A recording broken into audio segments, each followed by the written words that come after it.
Okay, I think it's more than evident after looking at this chapter that Ichigo absolutely needs help against Yhwach, because, I mean, look at Ichigo's fucking head in this chapter. He already had his head busted open. You can see that there's blood on the side of his face, and he looks like he's already just getting wrecked, and the fight just started. So there's no way in hell that at this particular point anyway, Ichigo can do it by himself. But I'm kind of wondering, why the fuck you know Bankai right now, bruh? You should be dual wielding. Like, you should have gone in this shit straight up with everything that you fucking have. So I'm kind of like, is Ichigo waiting for a particular point? Is it just that going Bankai, maybe there's some sort of limit to it? He doesn't want to completely go in yet because he feels there's going to be more of a threat later on. Like, why the fuck ain't Ichigo Bankai, bro? This is the final fight. This is the final villain, Yhwach. And everything that Bach was saying in this chapter regarding Ichigo's powers and his abilities and stuff like that, how it is not his own and, you know, it's about to come back. I'm curious, like, does Bach want Ichigo's powers? Is it that once he kills Ichigo, he will also get all that power? Because remember, when he kills the Quincy's, when he killed like all the Stern Ritter, the power went back to him. So maybe what he's saying is that Ichigo's abilities were in him this entire time and he slowly was unlocking them. But once Ichigo dies, just like a lot of the Stern Ritter and all these people, the Quincy, he's gonna have those abilities, and that's probably why Bach wants it. I don't know why he would need any more power, because pretty much once he eradicates the remaining people, like, you know, Ichigo and them, there's nobody else that's gonna be able to stop him. So you really don't need any more power. I mean, you fucking took the Soul King's powers and fucked him over, so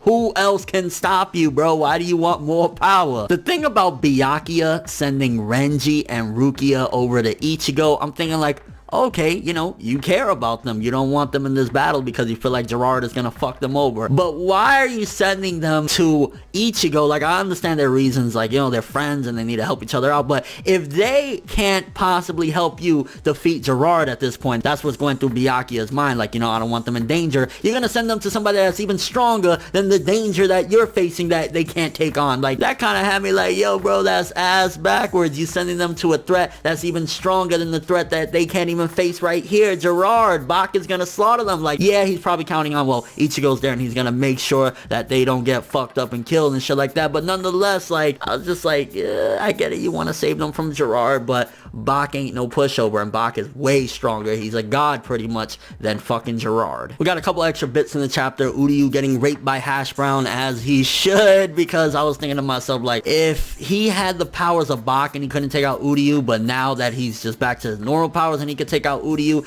it made me wonder, like, is it because only Bach can control those powers, or he couldn't unlock the full potential of them? I'm still wondering what the fuck was that about, how he couldn't take out Uryu. He should have been able to, like, just like that, take out Uryu when he had Bach's powers. But now that he's normal with his own powers, he's slaughtering Uryu. Uryu's on the floor and shit like that. What? And probably the best part of the chapter, the little bit of progression we got in the chapter, Ryuken and Ishin showing up. So now they're gonna be a part of the battle. I'm fucking hyped for that. And the way they even kind of brought in a little of Ryuken's backstory of how he was a bad son and all this shit, like, that was hype, and that was good progression on that side. Like, honestly, this chapter, it was a good chapter. It covered a couple different things, had a little bit of progression at the end with them showing up, and overall it was just kind of like a lot of questions, a lot of concerns, but still it's hype at the end. So probably a 7.5 out of 10 for this one. I'm really excited to see how they're gonna fare. Maybe Ryuken's gonna show up and help out Uryu against Hash Brown, and then Ishin is gonna probably show up on Ichigo's side, which I'm kind of curious how strong Ishin is right now, because remember, his powers were coming back to him after he used the final Getsuga Tensho, or whatever the hell it was that he called it when he used it back in the day. They were slowly coming back to him. So at this particular point, it's been a time skip since the eyes and stuff, so a lot of his power should be back. So he should be a good fight, or at the very least a good helping hand with Ichigo against Bach, which clearly Ichigo needs right now. He needs that, and